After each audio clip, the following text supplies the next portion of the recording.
Hi, we've looked at so many factors that make traders lose their money. We've talked about greed, where you want to take positions that has not checked your criteria or the conditions you put in the market just because you are seeing a position that looks, a setup that looks very beautiful, very sweet. Let me take it. Oh, this is a falling knife or a hot knife. Let me just take it. Without actually going through the process of, is this what I want to take? And greed is a very big factor.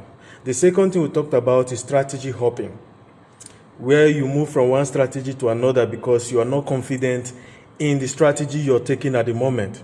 And you're not confident in the strategy you're taking at the moment because you have not tested that strategy and built familiarity with conditions that make that strategy perfect.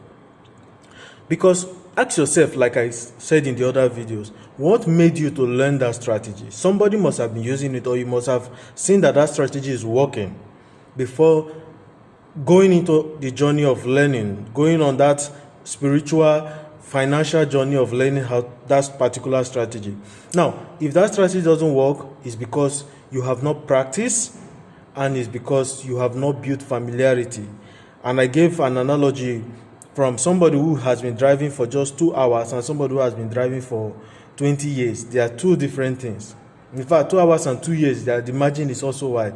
So you don't expect somebody who you learned strategy from, who has been using that strategy for over 2 years, to have the same reflex, that execution, with you who just started learning it 2 days ago.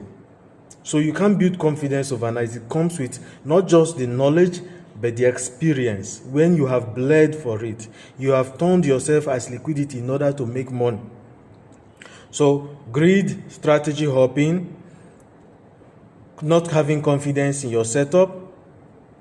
And one thing I want to talk about today is psychology. Everything boils around psychology, but one important thing is your psychology.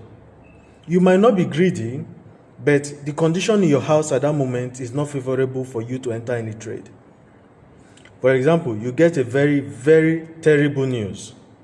I don't want to give examples of news that most traders have heard. Once you hear that news, your psyche automatically drops, especially for those who have not been detached from the market arena. Your psychology drops.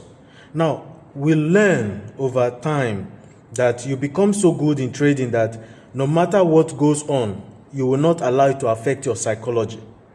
I've seen traders who lost almost 50% of their capital, though not like I met